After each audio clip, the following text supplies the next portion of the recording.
Since the fall of man, a war has raged between good and evil. Over the centuries, this war has distorted the truth. Now the truth is perceived as lies, and lies acknowledged as truth. To this day, the battle continues as we investigate and debate the truth behind the history and mystery of the universe. We are Paratruth Radio.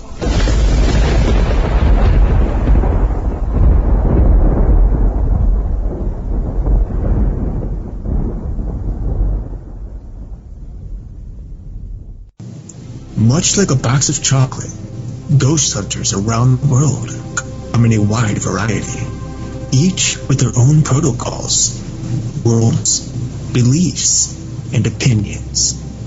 This is the story of the Bluegrass Ghost Chasers. Now Paratruth presents the Bluegrass Ghost Chasers. What's up, folks? Welcome to a brand new episode of Paratruth Radio. My name is Eric. I got him! And I'm Justin. And this is a brand new episode coming straight to you guys. Once again, we are back to talking about ghosts. Yeah. We love talking about ghosts. Whoop, whoop. Good whoop, stuff. Whoop. Yeah, that's a 90s thing. Don't judge. Anyway, man, what a week. How's your week been, man? I know we do this every week. We always ask how our week is. Most people probably don't care. But you know what? We care. Yeah, we kind of drag it along. I've been trying to shorten it up a little bit for you guys. Pretty good. Got some new ideas for stories, and our good friend Heidi provided me with some contests for 2017 to start looking into, so I can start planning out how to get my writing career going here. So looking forward to that. I do have to make a correction from last week. I said to everybody that BJ is a guy, one of our guests. It's actually a woman. My mistake. The person we got to talk to at Scarefest was a guy, so I believe it was Russell Moody that we talked to. So I wanted to correct that before we get started, because I completely apologize to BJ. I didn't even realize who I was talking to. So I apologize for that. And shame on me for not looking up the website before I decided to start talking to them. So well. That's all right. So how has your week been? Oh, it's been good. It's busy. Very, very, very busy this week, which is surprising because when I looked into the planner for this week, I thought it wasn't going to be busy at all. And then I actually looked into some of the details of my plan, and I realized, no, I'm busier than I had been the rest of the month. So, yeah, that's just going well. It was a nice surprise. Anyway, yeah, let's move on. So we do have a show ahead of us here for you guys. We are bringing on the Bluegrass Ghost Chasers. We're not going to have the entire team, but we're going to have a majority of the team. BJ Hodges, Russell Moody, Kathy Hall, and Laura Ann Mooney Torres are all going to be joining us in just a few moments here. For those of you who heard the beginning description, as we always do the small little descriptions at the beginning of the show, there are ghost hunters around the world. And yeah, we do have a lot of ghost hunters and investigators come on the show with us. And sometimes people might think, oh, another investigation group. But it's important to know that we all have different views, opinions, ideas, protocols, beliefs, et cetera, that drive our particular investigations. And what's interesting about bringing on a number of different investigators and not just talking about ourselves, even though we love talking about ourselves, it allows us to expand our view and understanding of the rest of the world and how exactly people are going on to determine or try to determine whether or not there's life after death. Now, for those of you who typically tune in, know that there is life after death based on what the Bible tells us. But it doesn't mean that humans aren't curious and like to explore. So there's a reason we like doing the radio show. Yep. I mean, I think the difference is, from my standpoint, from a biblical worldview, would say yes, there's life after death, because after we die, those who know the Lord are accepted into heaven, and those who don't know the Lord are cast into hell. That's life after death. They're going to be living life in heaven or in hell. However, that doesn't strictly tell or explain a view, from my opinion, or my point of view, as to whether or not ghosts walk the earth. Because often we get evidence in which it would seem a human spirit makes contact with us. So, that's kind of one thing that I think we want to keep in mind, whether or not, I know not everyone believes that there are human spirits. I'm one that doesn't. I was going to say, you're included in that majority. I'm included, but that doesn't mean I'm wrong or right. I mean, it doesn't mean that I'm right. Right. So, but that's the point of all bringing you on can go by is by what the Bible is telling us, and I mean, who are you to question that the Bible is wrong? But it is one of those things that, I mean, and we learned this back in when we were doing Bible studies, to question the Bible, because you have to be able to interpret it properly. Yeah. Oh, yeah. And, you definitely have to question the Bible. It's important, because even when you look at what Paul writes in the New Testament, he says, I think it's in Corinthians, he's talking to the Corinthians, and he tells them to test everything that he's saying, to see whether or not what he's saying is true by reading the scriptures. And the scriptures will then align with what Paul was saying. And I'm by no means going to say that there's nothing in the Bible that's wrong, because I think it's 100% absolute truth. Everything that's said in there is exactly as it says. But there are some small, fine details that aren't highlighted or specifically discussed in the Bible. We do notice that there are times in which human spirits are brought up in the scripture, especially the Old Testament. And even some of the disciples in the New Testament, in the Gospels, look at Jesus walking on the water, and Peter thinks it's a ghost. And so we question, what exactly is a ghost? What's the definition of that, and so on and so forth. Right. And there's a ton of definitions and different views and opinions on that. But one thing that's important to know, because Justin brought it up in regards to being able, we have to question the Bible so that we can better do the research and better interpret it.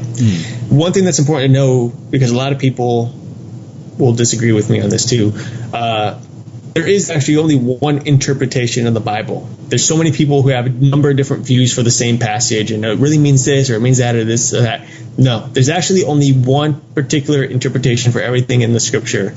It's not just open to interpretation, as I've heard many people say.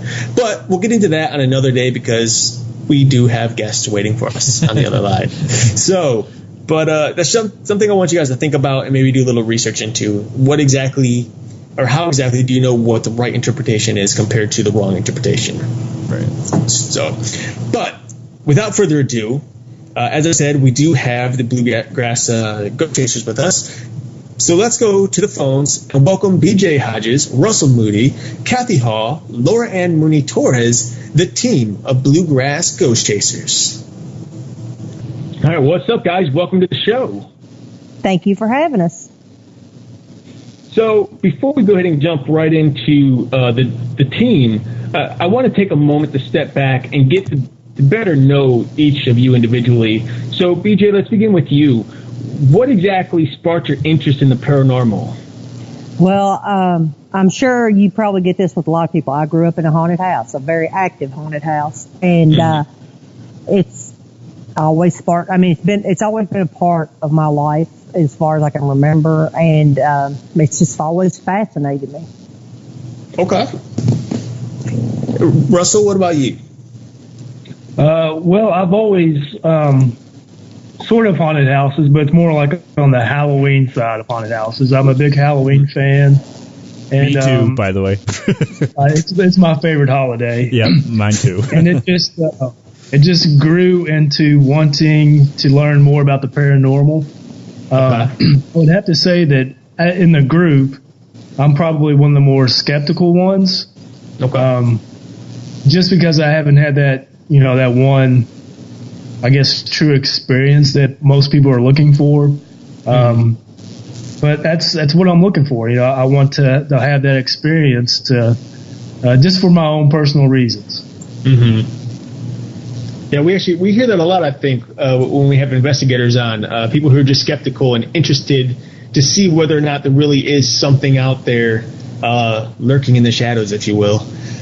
Yeah. Sure. Yeah. Laura Ann, what about you? I'm new to the team. I'm new to everything, basically.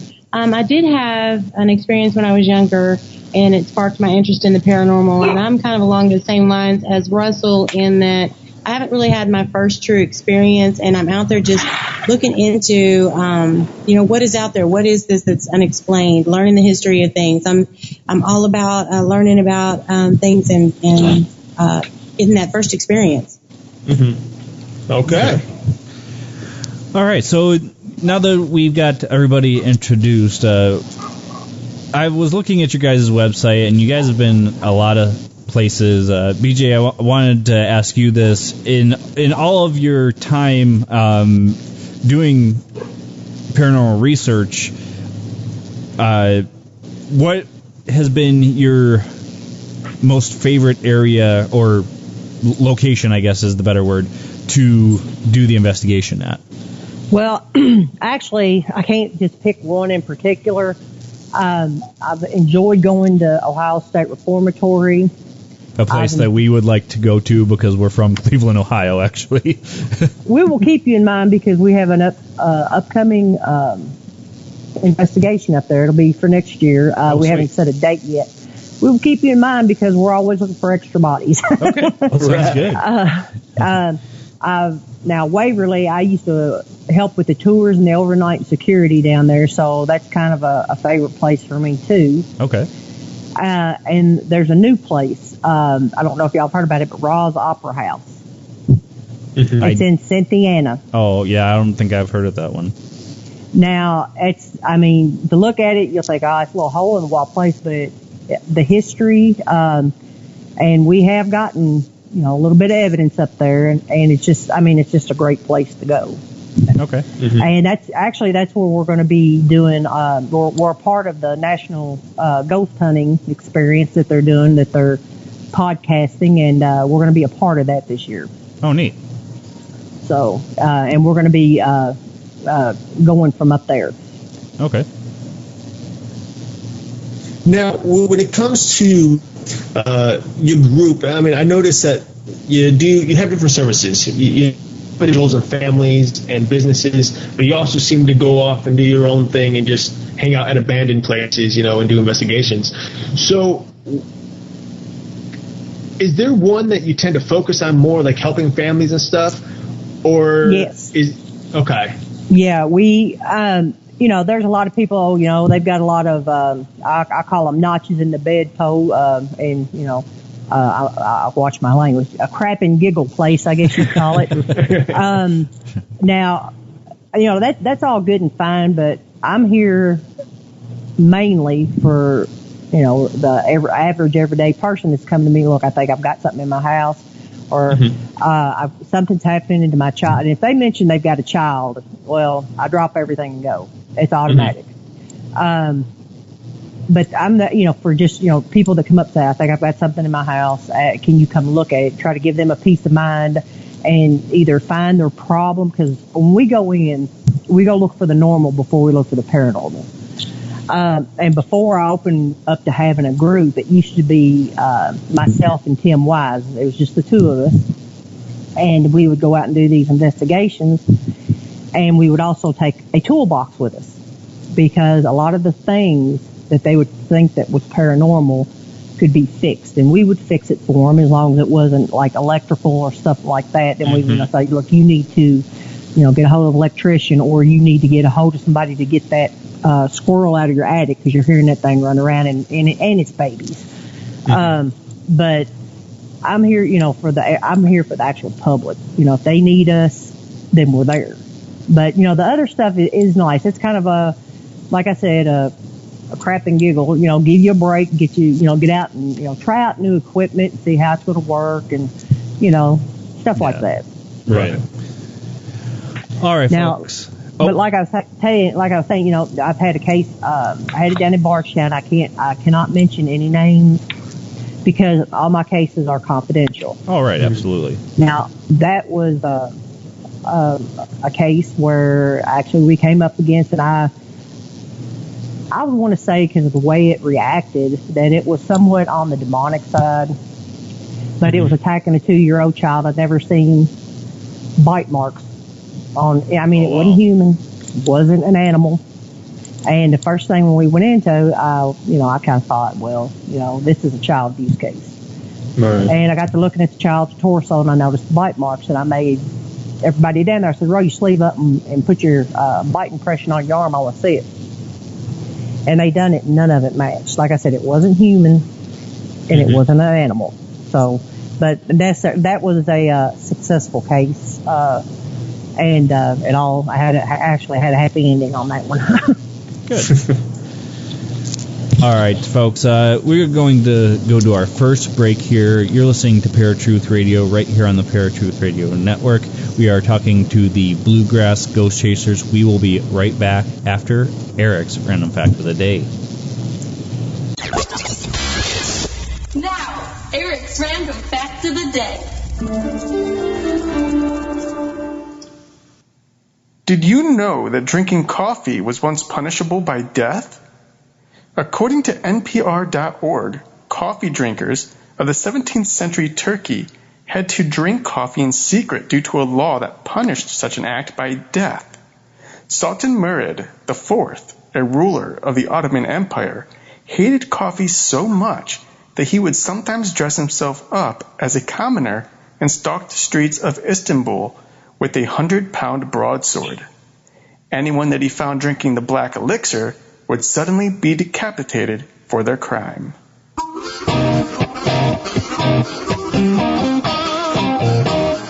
This was Eric's Random Fact of the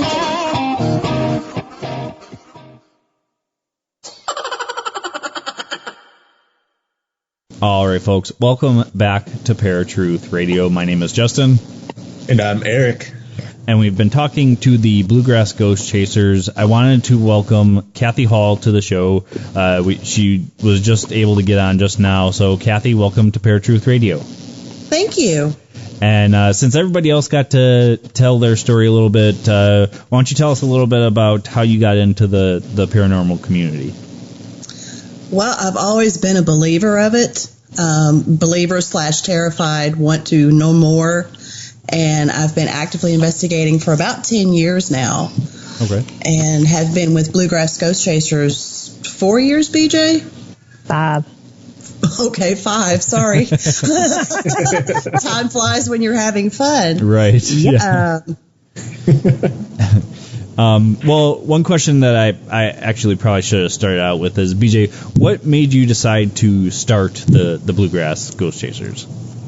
Well, like I said, at the beginning, it was just me, and it was a childhood best friend, Tim Wise, and we went out and we done our thing. I started it actually, and about 2 years after that, I'd gotten a hold of him and said, look, this is what I'm doing. You want to come along? Actually, I told him, no, you're going to come along. And so we just started going around and helping people, and then I had other people say, I would be interested. Would you be, interested in letting me in your group? And I thought, well, I don't have a group. And I thought, well, maybe it's time to open up and start letting, others join in that are like-minded. And so that's where that stood at. And I started opening up to the public around 2005. Okay. So Russell and Laura, this is kind of for both of you, but you guys both kind of come into this whole a little skeptical, right? So, right. Yeah, so based on this last story that BJ told us about this young boy and the demonic entity, where exactly is your stance on the whole demonic entity thing? I mean, are you like, this can't really be, you can't be serious, this is just ridiculous? Or is it like, you kind of are open-minded enough to be like, okay, this is definitely possible, or the evidence supports it? Or where do you guys stand with those kind of investigations? You want to go first, Russell? Yeah, I'll go first. Okay. I don't not believe in darker entities. I definitely think it's possible. Mm-hmm. With me, I think almost anything is possible. and I have so many close friends and people that have had these types of experiences, and I trust them. So I don't. That makes me want to believe more than not to believe. If that makes sense. Okay. I definitely think it's possible. Okay. And what about you, Laura? I'm along the same lines as Russell, that I do believe it's definitely possible. I believe there are a lot of things out there, again, that that are yet to be explored, and I have an open mind, to those possibilities. And like Russell, also, I've had several friends that have had experiences that could be labeled as such. And so, yes, definitely, I do believe it's possible. Okay. All right. Well, since Kathy is first, joining us for the first time in the show, Kathy, one thing that I always look for in paranormal teams is, like Eric was saying, how you deal with certain situations. Do you put it on hold for family, or put everything on hold so you can do family investigations, or do just anything other than residential homes? Now, in your personal opinion, because we got BJ's opinion on it, does it always come first where it's a residential, or do you think that it's kind of equal both ways? If there's a child involved, I will drop everything and go give my all to that, because no child should feel unsafe in their own home. And even if it's just a matter of us going in and explaining that it's squirrels in the attic, or it's a loose board. I mean, we've had that happen. Right. Yes, we have. But it's something that we can prove that you're safe, everything's okay. There's one case that we were involved with. The little boy was autistic, and he knew something was there. The family finally listened. We went in. We chased whatever it was out. I mean, you could physically feel the energy going from room to room to room. And from that night on, that little boy slept in his room, whereas before he would not sleep in his room, and the dogs would not go above the first floor. Interesting.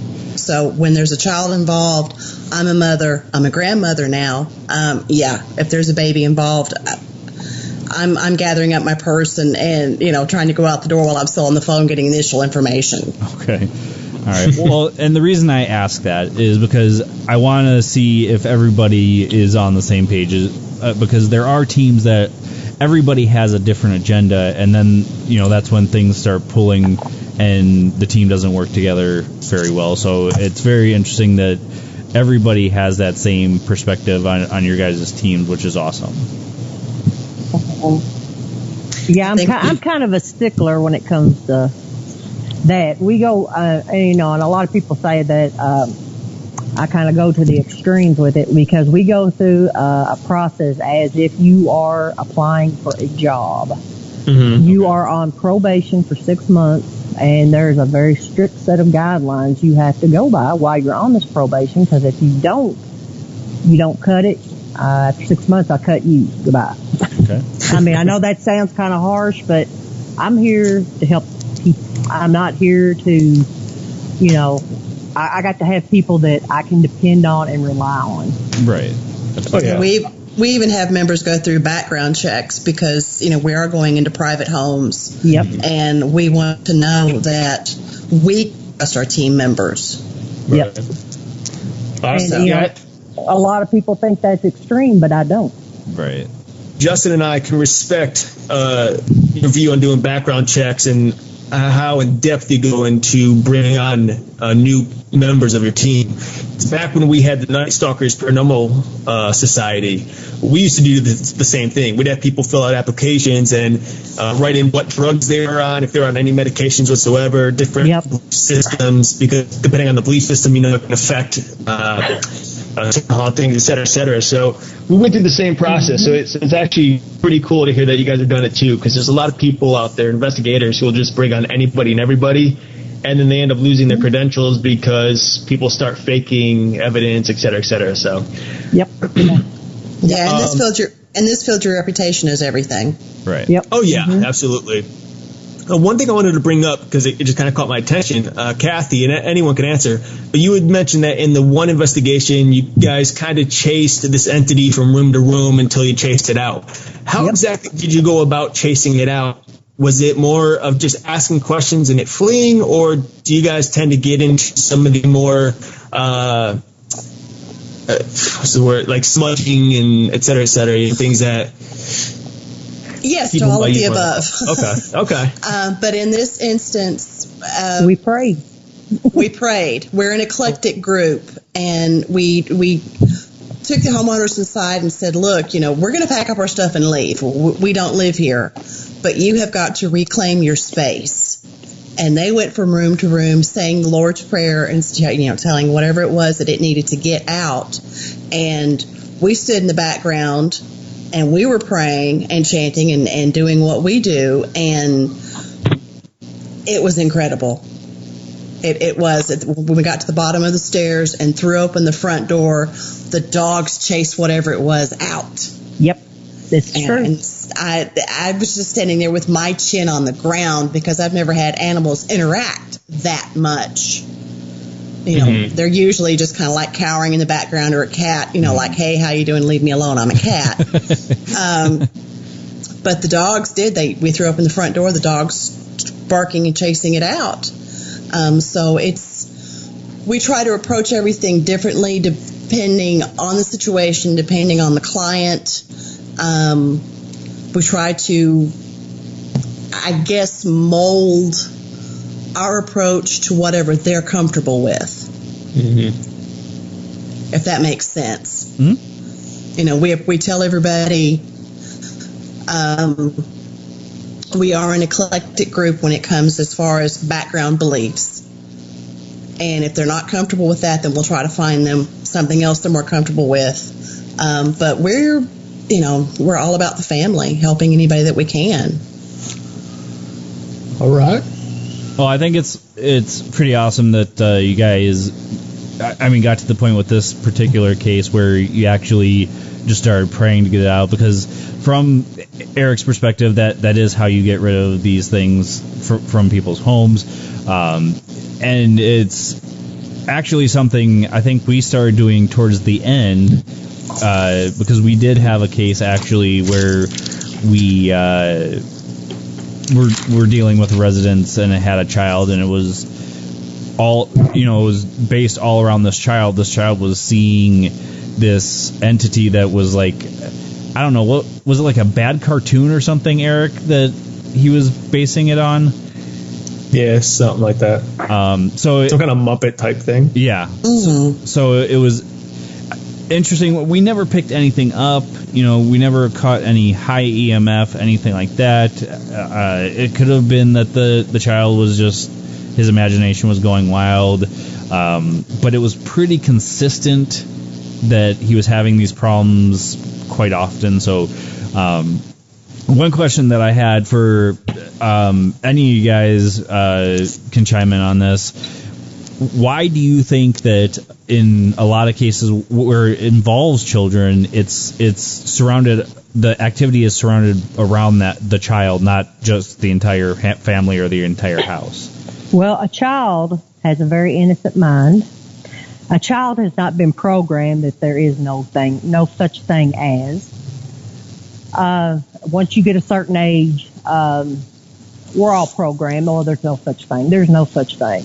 So the mind is no longer innocent. They know that they're being seen by this child. For that one thing, the child has not been programmed that there is no such thing. So the child does see. And I think, that's my personal opinion of that. Which everything in the paranormal has got to be your own personal opinion, because nothing's been wrote in stone yet. Right.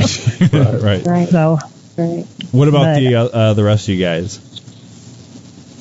I agree with BJ, and I think you can also carry that over to animals as well.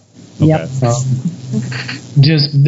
How they seem to be looking at something that's not, there to your own eye. They see it because they don't know any better, that they're not supposed to see it. I think that's how it is with little children. They don't know any better. Okay. Yeah, I would have to. I think the same thing. The children are just, they're as honest as the day is long. And if they say they're seeing this, they are. Exactly, because their minds are completely open, and as we get older, those influences or that programming, as BJ was saying, it starts entering our mind, and I think our mind becomes, more closed off to that. So, as a child, of course, as I was saying, your mind is just open to anything. So, and I think both Eric and I can agree with that. Yeah, absolutely. Now, the one thing I want to bring up or ask, because there are a number of different groups who do it differently, and that is the preliminary investigation. Can you describe a little bit about what your preliminary investigation is and how you go about conducting it? Yeah, well, we have a lengthy questionnaire. We also have in the group, we have a social worker and a psychologist. Okay. And a lot of people, she can go in and say, well, I think this person is, just experienced something from watching this movie, and their mind has gotten a little run away with them a little bit, or she can say, this person has issues. Mm-hmm. Now, back before that, we had this person. There had been an instance that would have been very dangerous if we actually had showed up and yeah and unfortunately the police thought it was a joke, and he had threatened he was going to kill somebody, and he was wanting us to come to his house and do an investigation, and I had kept him on the phone while Kathy had called the police, and I was on the phone when the police showed up, and I heard them say, we heard you had a ghost. So, yeah. Yeah, and there was a child in the home. Yeah. And that's what terrified me. Yeah. But as far as, there is a lengthy questionnaire. The basic stuff, how long you've been in the house, how old is the house, has anyone died in the house, anyone died in your life recently, it's pretty much the same questions. We try to go for the basic. Okay. And we go, like I said, go from there, and like I said, we take many notes to go around getting a little bit of, taking pictures, trying to do quick EVPs, and then we bring it back to the group. We all go over it, and then we will agree if it's something that we need to go and do full blast, or just send 4 or 5 people to go in and, do the investigation and put the homeowners or renters' mind at ease. But that's about, yeah. All right. All right. So one question that was popping in my head, because I know you guys are, BJ, you had said that you have a application process, 6-month period where it's kind of like a trial. Yes. The people that you have on your team right now, does everybody get along? Do you guys work together well as a team? Yes, we do. Yes, we do. Yeah. Yes. Definitely. And like I said, I bring new people in, and I have to see how they, and that's one of the big things, how they interact with the others. And, I want everybody to feel like family. I don't want anybody to feel like, oh, well, I'm just here. How you doing? Yeah. It's got to be that family vibe. Mm-hmm. Because because when you do this, you work close together. You're going to talk to each other a lot. Mm-hmm. So I want that family unity vibe to be there. Okay. Right. Well, now, is there anyone we're currently talking with that's currently on the probation period? Yes. Laura. Me. Laura, does I don't this know. scare I think you I at have all? a month or two. Oh, no, not at all. Not at all. I love these guys. These guys are wonderful. And it's so, as they were saying, we're such an eclectic group. We're all different. And to get along as well as we do, it's just, I love it. And when she says that, and we have Wiccan, Christian, we have a pagan. Yes, pagan. We have a sister in the group. Do? And you have to see her, bless her heart. I love her to death. She's about what? She goes almost about 7 feet tall. 7 feet. And I mean, we're a melting pot. And the lovely thing about it is, each one of us knows that what the other believes in, and we're okay with that. Okay. We don't pass judgment because we're family, and we're okay with that. Family. That's cool. I know it can be difficult at times, to have a melting pot like that. There are many different views and belief systems, especially when it comes to those with the Christian faith compared to pretty much anybody else. Let's face it. Yep. It can be difficult. And I myself am a born again Christian since 2009. Congratulations. Thank you. And so it's definitely, I'll be honest, like when I was first saved, it was tough for me to fully understand how to connect with people from pagan, Wiccan background, and Buddhism, and it's, all the number of other faiths. I had a radio show on my own once where I was talking to all of them. It is a Christian show. And I think that's what helped you. I think that's what helped me. But it took time for me to fully understand a lot of prayer, reading my scriptures, to realize what it is and what it means to be a follower of Christ and to be open to an understanding of everybody's view and worldview. And so it definitely is a blessing to be able to be in the position you guys are and not be judgmental, and really just see each other as people, as opposed to just your faith alone or your beliefs or whatever. So it's good. I commend you guys for that. Well, like I said, we respect everybody, and I know, I mean, there's so many people walking around that don't believe. As long as you believe in something, that's all that matters. And that's just the way I feel. I mean, I'd hate to be walking around not believing in anything. I mean, on the spiritual side, and that would be just seem kind of lonely, if you ask me. All right, but then folks. again, that's my opinion. Right. All right, folks, we're going to take our second and last break of the evening. We are currently speaking with the Bluegrass Ghost Chasers. We will be right back after Justin's Paranormal Headlines. And now, Paratruth Radio's Paranormal Headlines.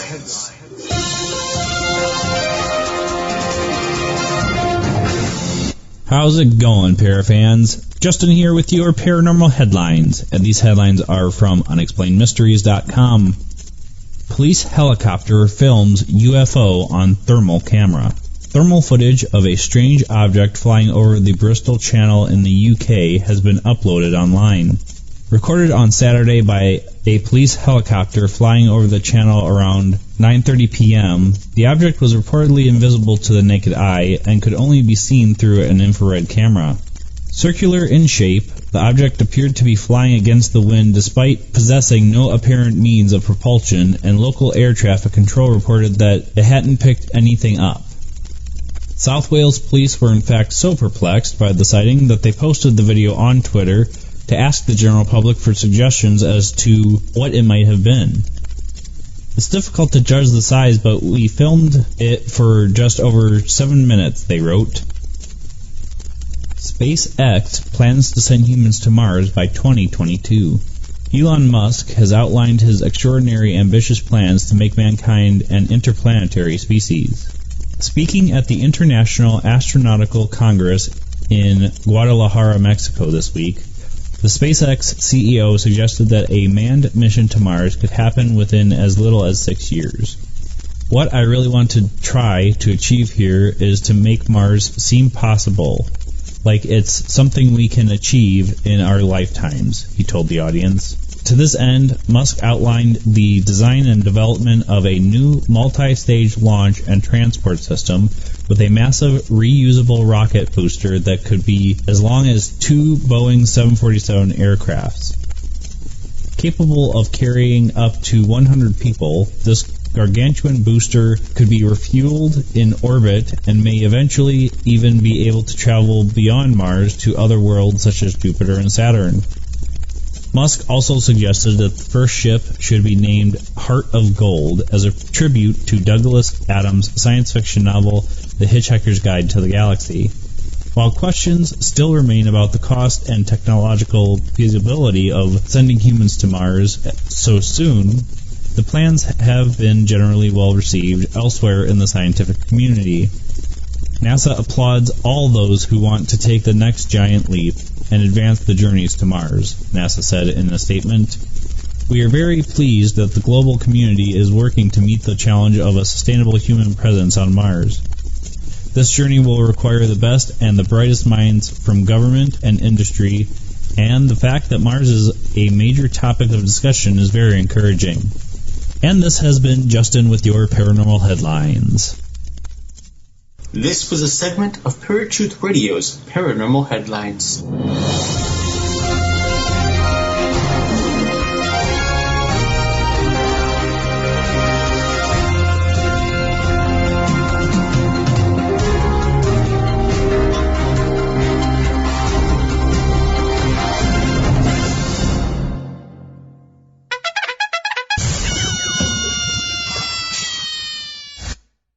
What's up, folks? Welcome back to Paratruth Radio. My name is Eric. And I'm Justin. And we are currently speaking with Bluegrass Ghost Chasers. Unfortunately, we are up to the end of the show here. And so what I would like to do is just give you guys a moment to tell people where they can find you, websites, etc., and, of course, anything else you'd like to share. So feel free. The floor is yours.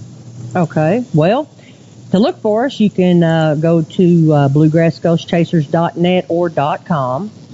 And there is a section on there if you need to contact us. You can find us on Facebook. And there's a contact us now button on there. Just click on that, and I have several administrators on there. Somebody will get right back in touch with you. And we'd also like to let everybody know, in case you don't know, that October the 1st has been deemed National Ghost Hunting Day. Woo-hoo. On that day, starting at 10 p.m. and lasting until midnight, there will be over 70 teams in the United States, Ireland, Australia, and I believe Colombia that are going to be participating in an investigation all at the same time. The first hour will be an EVP session. The second hour will be more like a spirit box session. And these teams, they do have participants that are also going to be going on these hunts, not just people leading them, not just our teams, but the people from the community that are paying to go on the hunts. And all of this money that is being raised mainly for animal shelters across the nation. Mm-hmm. So we are doing it for a charity, and some of the other places do have other charities that they're trying to help as well. We, in particular, on our investigation site, we're going to help the actual place where we're investigating for renovations and such. But just stay tuned. You can go to Facebook or online. Just look for Largest Ghost Hunt or National Ghost Hunting Day and find any information that you need, including a map that will tell you about any sites and locations that you may want to join. Somebody let the dogs out. Sorry, guys. Sorry. That's in here. Sorry. Well, that's awesome that it's actually going towards causes as well. Yes. Is it just people that pay to do the investigations, and that's what you guys donate, or? Yes. Okay. Right. Yeah, we charge a minimum. I think they can give what they would like, but the minimum is $10. So it's $10 a person, and like for our hunt ourselves, we've got 15 spaces, and so they would pay $10. If they want to donate more towards the charity, they can. That's not a problem. But they're doing this to promote, awareness of para-unity, just awareness of what's going on and that type of thing, and also to help the charity. So it's going to be a huge event. It's going to be exciting. Oh, it sounds like awesome. it. So, all right, guys, thank you so much for coming on the show. We appreciate it. You guys taking time out of your day to talk to us. And you guys have yourself a good night. You too. I'm too. Gonna go ahead and tell you, everybody come to Scarefest this weekend. Yes, that's gonna be fun. I wish we could be there, but this year it just did not work out. Last year we were there and it was awesome.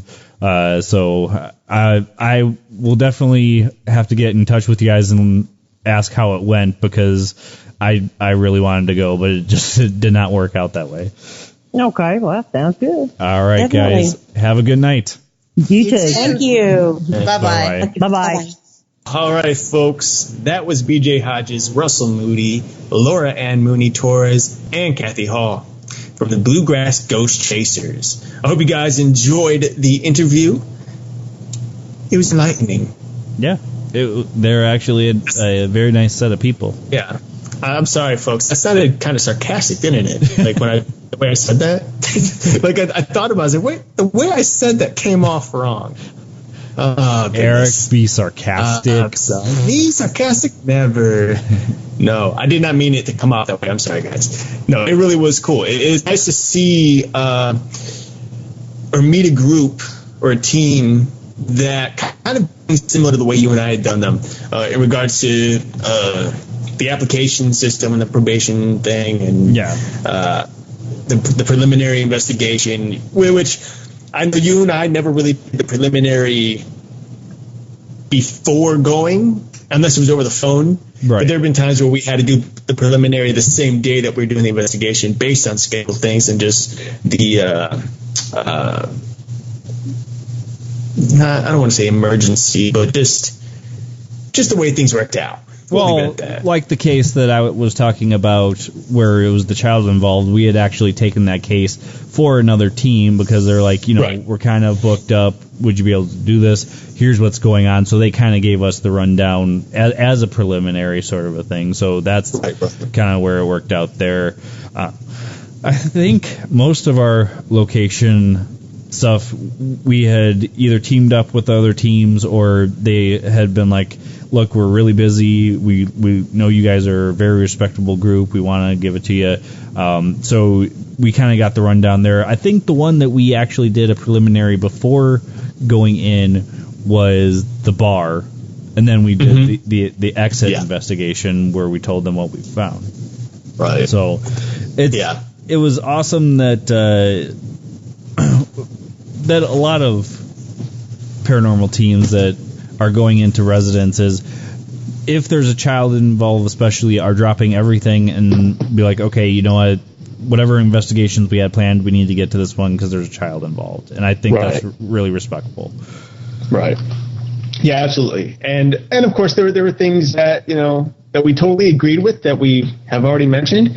There's some things, obviously, that I didn't fully agree with, that was mentioned. You know that. Yeah. And it's interesting that a group with such a wide, in such a large melting pot, I should say, from so many different backgrounds, and in particular religions and faiths, is really interesting, especially from a Christian standpoint. It's great that they get along and that they work with each other. It's awesome. Right. Not something I would do. That's just, from my personal belief and understanding and opinions, etc. But it's interesting because I know, like, when I talk to certain individuals, you can see that there's not much of a connection. And many, like, pagans and Wiccans that I've spoken to in the past, are very much against Christianity. And, of course, there's a number of different types of Christianity. A lot of people use Christianity as just boom, it's one thing. But there's plenty of denominations, many of which are just false denominations. They don't really believe in the true God of the scriptures. They think they, but they don't, based on how they act and how they talk and et cetera, et cetera. And, something like that, actually, just one of those Christians happened to pop up and say something to a friend of ours the other day. For those of you who know and remember Jerry, who was part of our network at one point. Right.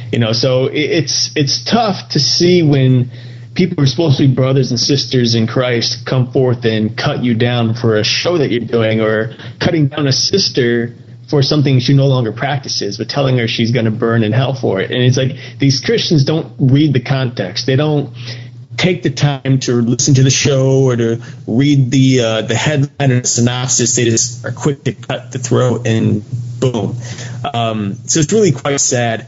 But the one thing that's interesting, and of course, folks, I gotta bring this up. I can't let it go. I feel the Holy Spirit telling me. But BJ had mentioned that. I think it was BJ that mentioned that it's important to believe in something. As long as you believe in something, you really can't go wrong, and that's not her exact words. But, it's important to believe in something. Otherwise, what's the point? And I understand where she's coming from. And she said, she had mentioned it's her opinion, which is great. I love that she said that, because it is indeed an opinion. And that allows other options, like other opinions, and she's not just saying, this is the only way, as long as you're doing something, blah. But with that said, I do want to bring up something. Acts chapter 4, verses 8 to 12. And this is Peter and John before the Sanhedrin. And it's interesting. It says, "And Peter, filled with the Holy Spirit, said to them, rulers and elders of the people, if we are being called to account today for an act of kindness shown to a man who is lame, and are being asked how he was healed, then know this, you and all the people of Israel. It is by the name of Jesus Christ of Nazareth, whom you crucified, but whom God raised from the dead, that this man stands before you healed. Jesus is the stone you builders rejected, which has become the cornerstone. Salvation is found in no one else, for there is no other name under heaven given to mankind by which we must be saved." That last part, verse 12, is very interesting to me and very important, because when you look through the other texts throughout the world's religions, you never find another name under heaven which tells us we must be saved by. Muhammad isn't one. Kali isn't one. Allah isn't one. These are not names by which to be saved. These are simply gods of some sort that push out ways to live, and many of these ways can be deadly, and fatal to other individuals. For example, those of the Muslim faith, and I'm not saying that all Muslims are bad by any means, but there are, when you read the Quran, it's a very destructive book. It's a book that is very violent. And I know a lot of you would say, oh, well, the Holy Bible is too, if you read the Old Testament. Well, it's all about context. You have to understand the context. But the God of the Bible has always been the same from the beginning to the end, from the Old Testament to the end of the New Testament, Genesis to Revelation. And it is strictly a fact that there is no other name under heaven other than Jesus Christ by which we can be saved. There is no other way to heaven. You can believe anything you want to believe beside Jesus, but when you die, that's the end. There is no heaven. And it's hard for me to say because it's kind of harsh, and I feel bad saying it because I kind of, part of me almost wishes that it was as easy as everyone wants it to be, where you can believe anything and everything and you're good to go. But unfortunately, it's just not the case. The Apostle Paul also says in the New Testament, I believe also here in Acts, he says, someone asks him how they can be saved, and he says, believe in the Lord Jesus Christ and you will be saved. It's straightforward. Jesus Christ is the only way to salvation. But I just wanted to mention that because even though we have opinions and we have like the stickers nowadays, we see that say coexist. It's tough to fully coexist because that means you're accepting anything and everything. And that's a problem because those things are what led many of God's people astray and ultimately to their doom. So God definitely wants us to be close to him, remain close to him, read the word consistently, pray to him, and rely on his will and his strength. And, he'll lead you the way that he desires to lead you, and it's always going to be for your good. So Jesus Christ is the only way. But I'm rambling on now, so I'm going to let it go. Just wanted to bring that up. Well, I thought it was important. The coexist thing, and this is just, again, my opinion. The coexist thing, I think, is more along the lines of we do have different religions in this world. I don't think that it's going along the lines of believe in anything. I could be wrong. I haven't done research into it, but I think that we need to be, because this is what's happening is if you're from another religion, depending on the religion, depending on if you're a radical of a certain religion, that it turns to violence if you're not of the religion that person or group of people is in. Mm-hmm. And I honestly think that we have to all respect each other's religions, regardless of if you believe that, say, for example, if you believe that Christianity is the only way and a Muslim is saying, well, we believe, the the Muslim faith is the only way. There has to be a point where you be like, okay, well, I disagree. Okay, well, we'll leave it at that. Because there are a lot of people that are getting upset with, and as you just said prior, Christians getting upset with other Christians because of denominations in the Christian faith. Yeah. I think we need to all be treating each other with respect and dignity, and just being like, well, let's just agree to disagree and call it a day. Well, and I completely agree with you on that. And I fully agree with you on that. The context in which I see coexist, though, there's two ways to look at it. It is in the way that you just explained, but then there's the way where it's like, oh, if someone from a specific religion wants you to do something with them, that is based on the religion. For example, some Buddhist friends of mine invited me to go to the Buddhist church with them, the temple. And I said, yeah, I would go. And it never happened. But if I went, there are a number of things I wouldn't have done as a Christian. I would have never sang any praise. I would have never kneeled to pray. I never would have participated in anything that would have been a sacrifice or anything like that to Buddha or for the religion itself. There's a certain point or a line that you cannot cross. And when I think of coexist in this sense, we're saying, oh, it's good to be a Christian, but you could be a Buddhist on the side when you're with your Buddhist friends, or you could be a Muslim when you're with your Muslim friends, and it's okay to blah, blah, blah, blah. But there's very many different beliefs, and those beliefs are super important because those beliefs are literally the difference between life and death. Oh, right. And I you shouldn't sacrifice your own beliefs just to, like you said, go to a Buddhist temple, or just be respectful and be like, look, guys, I'm sorry. I appreciate the offer, but I'm going to have to decline because I wouldn't be able to praise Buddha and all that because that's not what I believe. So I think that's something that has come along for you as well, as we said during the interview, that you've become much more respectful and understanding. Yes, in the Bible it tells you to spread the word of God, and that is what you do. But at some point you have to be like, okay, if you don't believe, that's fine. This is still what I believe. Well, there's a certain point where in the Christian faith, when you truly understand it and want to spread the gospel, there's a certain point where you need to stop, back off, because somewhere down the line you can end up pushing someone way further from Christ than leading them to. Right. If you're just too, what's the word I'm looking for? Too aggressive. Yeah, we'll use that. If you're too aggressive. So yeah, it's definitely, and that's what some of these Christians that I was talking about earlier do. They're just too aggressive. Instead of showing the love of Christ like we're commanded to do and respect everybody, they're saying, oh, you're a deceiving person. You're being deceived. You're full of lies. The demons have you. You're going to burn in hell. And just like a witch, your life will be,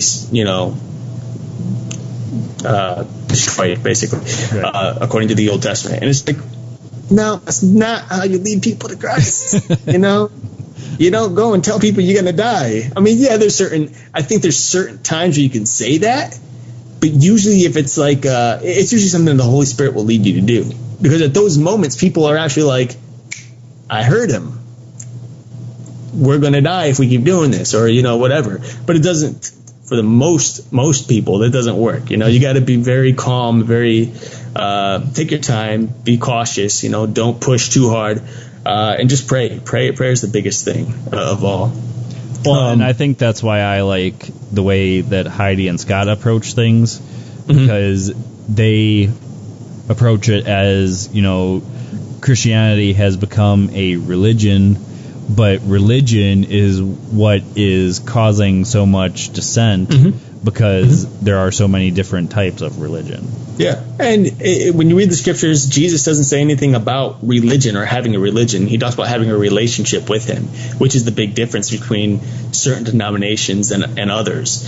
And yeah, religion, I mean, that's literally going to be the end all. In the end, that's what's going to bring everything crumbling down, ultimately. But Yeah, we're gonna leave it at that. Let you guys decide and talk about it amongst yourselves. Feel free to email us, paratruthradio@gmail.com. Feel free to message us on Facebook.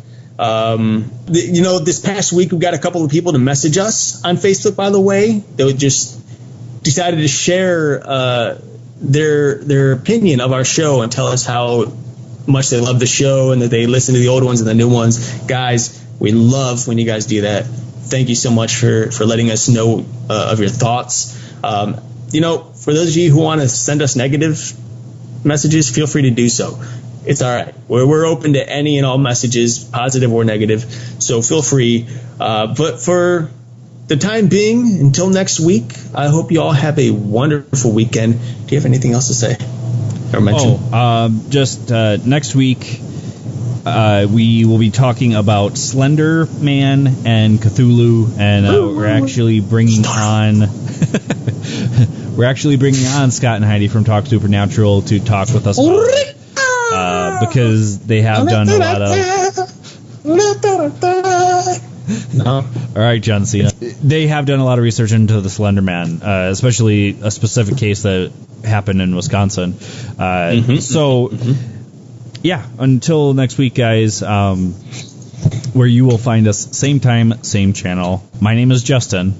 And I'm Eric. Peace.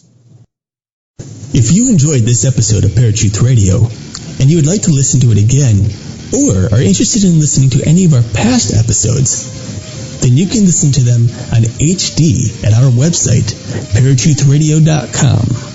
And you can also find us at Stitcher, Blueberry, TuneIn, iTunes, Spreaker, and YouTube. And of course, like us on Facebook and follow us on Twitter for brand new updates of our show every day.